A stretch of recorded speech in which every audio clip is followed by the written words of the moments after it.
निघून दिवाळी पडले पुढची पाणी मारून मारून गेले साहेब येतात बघून जातात कोण येतात बघून जातात गाळवर येतात गाळला गाळ काढून ते काय काढलं म्हणजे जातात काढलं म्हणजे निघून जातात। आता आम्ही कसं राहायचं कसं करायचं आम्ही त्या गोळ्यामध्ये पाण्याने दिसता या जर आळ्या यायला वरती जंतू पवायला दिसता माळा सगळे घरामध्ये यायचे झोपायला जागा नाही काय नाही पाणी घराने शिरलाय सगळे जंतू घरामध्ये यायला खायला बसायला जागा नाही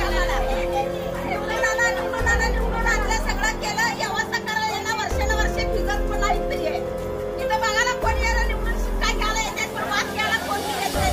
काय मोठे मोठे साहेब येतात फक्त नावाला येतात का हा लेकरं बाळा मरायला तिथं दाद घेणार तुम्ही हा उगा नाव मोठं लक्षात मोठं करायला साहेब तुम्ही हा काय लेकरं बाळाचे हैराण बघा तुम्ही असलं तर काय केलं असतं पुढच्या मिळल्या बघा तुम्हाला गोरगरिबाची दाद नाही तुम्हाला लोकांना 100 वेळा येऊन गेला 100 वेळा गेला बच्चे बच्चे लेकरं आमचे दवाखान्यामध्ये घातले पैसे देणार कोण करणार कोण वर्षापासून या ठिकाणी अनेक नगरसेवक निवडून गेले। आमच्या समाजाने एक गट्टा मत देऊन अनेक नगरसेवक निवडून गेले, परंतु गोंधळी वस्तीचा विकास या ठिकाणी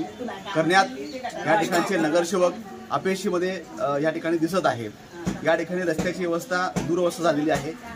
ड्रेनेजची दुरवस्था झालेली आहे। महापालिकेच्या कर्मचाऱ्यांना महापालिकेच्या अधिकाऱ्यांना वेळोवेळी सांगून देखील या ठिकाणी अधिकारी आणि कर्मचारी या ठिकाणचं काम करण्यामध्ये हलगर्जीपणा करतात आणि या ठिकाणी लोकांच्या घरामध्ये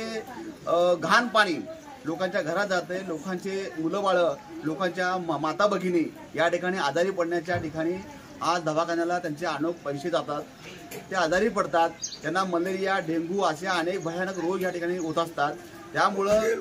आता जर या ठिकाणी तुम्ही जर वेळेवर काम केला नाही, रस्ते व्यवस्थित केला नाही, रस्ते व्यवस्थित झाले नाही तर येणाऱ्या